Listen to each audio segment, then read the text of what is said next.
Salam sejahtera guys. Pada kali ini, pada lab yang keempat, pada modul kedua di Linux ini, kita akan menggunakan port scanner untuk detect open ports. Oke, jadi kita lanjut aja ya, kita menggunakan Nmap ya.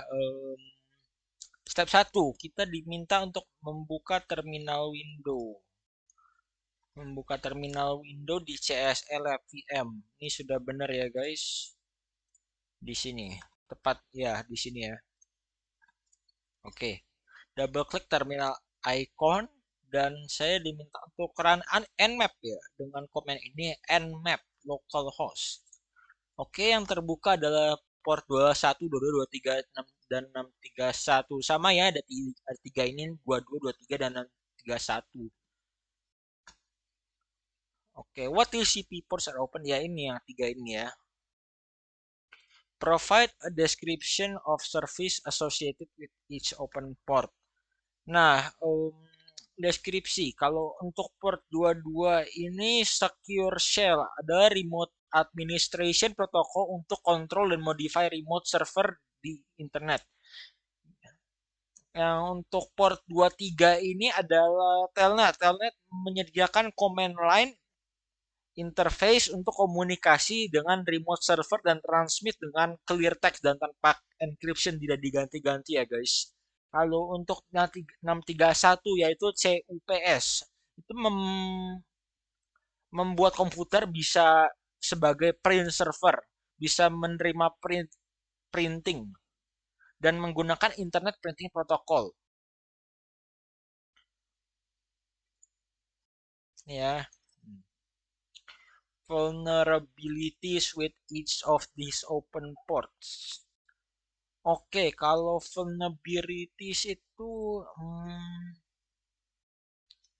kalau orang yang tidak mempunyai otorisasi hanya membutuhkan username dan password untuk mendapatkan akses ke sebuah server dengan SSH port yang terbuka. Nah, kita bisa lihat beberapa attempt untuk login dengan default atau common logins untuk mendapat akses. Nah, common yang mudah yang lain itu seperti port 2 dan 23, SSH dan telnet. Port ini didesain untuk mendapat autorisasi remote host kepada IP host. Nah, port 23 itu biasanya tidak aman karena data transfernya itu dalam sebuah plain text seperti tadi saya sebutkan, dalam tanpa enkripsi. Kalau tanpa enkripsi itu mudah di apa-apain ya, guys. Nah, kalau port 22 itu lebih secure karena connect pada saat connectnya dia ke remote host. Dan port ini dapat digunakan oleh cyber criminal, hacker-hacker mungkin ya, yang kalau untuk biasanya yang di, dibilangnya ya cyber criminal untuk melakukan berbagai aktivitas berbahaya seperti otorisasi ke remote access ke host. Jadi misalnya bisa kontrol screen saya sekarang ya. Jadi bukan saya yang bergerak-gerakan mouse gitu. Oke, bisa juga plant backdoor. Jadi nanti gampang dimasukin lagi. Atau enggak man in the middle attack. Jadi dari sebuah tengah sistem dia menjadi melakukan attack cyber.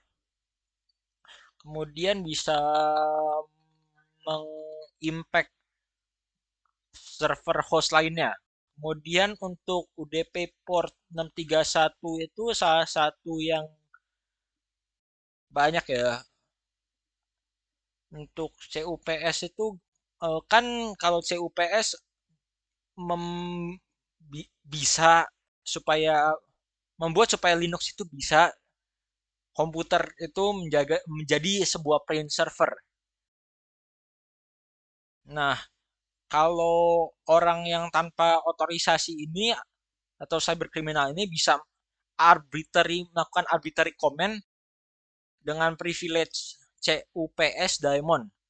Nah, bisa juga terjadi denial of service atau DOS. Menjadi servernya itu tidak responsif ya. Terima kasih guys sudah mengikuti ini. Lanjut. Lanjut.